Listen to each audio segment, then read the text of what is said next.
Bismillahirrahmanirrahim. Assalamualaikum warahmatullahi wabarakatuh. Alhamdulillahirrabbilalamin.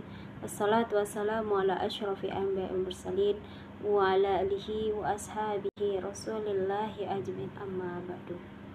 Baiklah, di sini saya akan menjelaskan apa yang dimaksud dengan hukum adat. Baiklah, di sini saya akan menjelaskan hukum adat. Apa sih yang dimaksud dengan hukum? Hukum adalah sesuatu yang terus dilakukan atau secara berulang-ulang, bisa juga dinamakan dengan mengikatkan diri pada seseorang. Yang selanjutnya yaitu adat. Apa sih yang dimaksud dengan adat? Adat adalah suatu kebiasaan atau kewajiban masyarakat di dalam ruang lingkup masyarakat. Jadi, hukum adat adalah serangkaian aturan yang mendekatkan pada suatu masyarakat yang tidak tertulis dan bersumber dari kebiasaan yang tumbuh dan berkembang pada suatu masyarakat tertentu yang kemudian diterima menjadi hukum secara turun-temurun. Baiklah, mungkin ini yang dapat saya jelaskan tentang hukum adat. Sekian, terima kasih. Wassalamualaikum warahmatullahi wabarakatuh. Baiklah, di sini saya menjelaskan tentang bagaimana kedudukan hukum adat dalam sistem hukum di Indonesia. Hukum adat diakui secara resmi merupakan hukum bagi bangsa Indonesia dan sejajar dengan hukum adat di Eropa. Melalui pasal 131 ayat 6 yang menyatakan hukum bangsa Indonesia adalah hukum positif bagi bangsa Indonesia.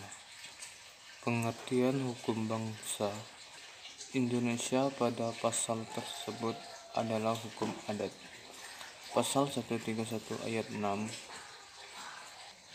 ini merupakan hukum dasar hukum terhadap pengakuan pemerintah Belanda terhadap hukum adat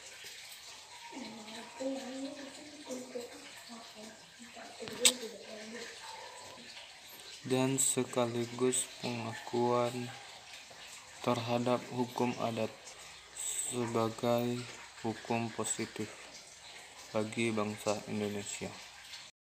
Saya akan menjelaskan wilayah persebaran masyarakat Melayu di Indonesia.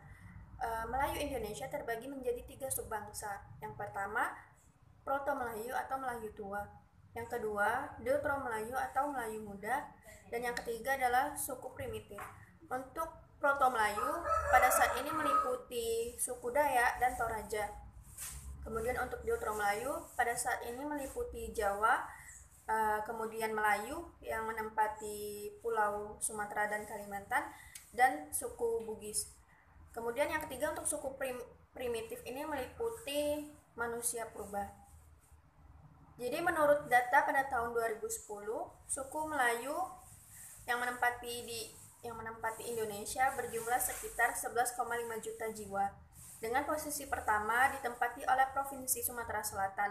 Untuk Provinsi Jambi menempati posisi 4. Kemudian suku Melayu tidak hanya menempati Indonesia.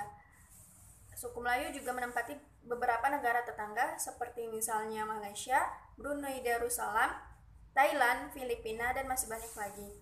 Baiklah, mungkin itu saja yang dapat saya sampaikan. Selanjutnya akan dijelaskan oleh teman saya, Sri.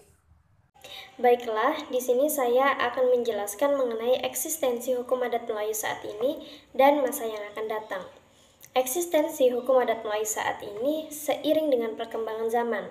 Maka dari itu, eksistensi hukum adat Melayu saat ini mengalami ancaman, bukan hanya di wilayah perkotaan saja, namun seiring dengan kemajuan zaman dan canggihnya sistem informasi di era globalisasi, membuat masyarakat di pedesaan pun mengalami ancaman. Kita bisa lihat tergerusnya hukum adat Melayu saat ini dari aspek sopan santun dan cara berpakaian.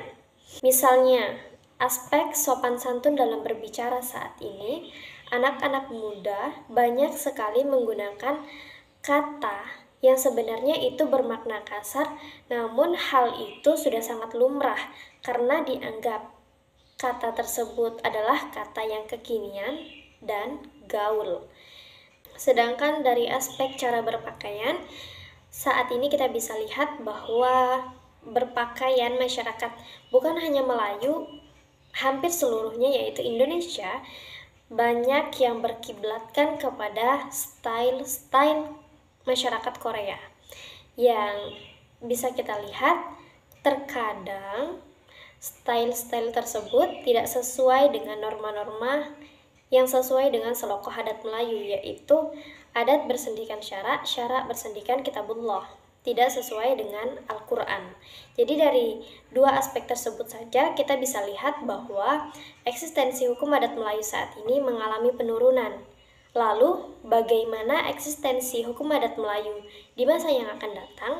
Menurut saya, apabila perkembangan zaman ini sangat pesat dan budaya asing dengan warawirinya bebas masuk ke Indonesia, maka kemungkinan hukum adat Melayu ini akan jauh mengalami penurunan dari yang sekarang.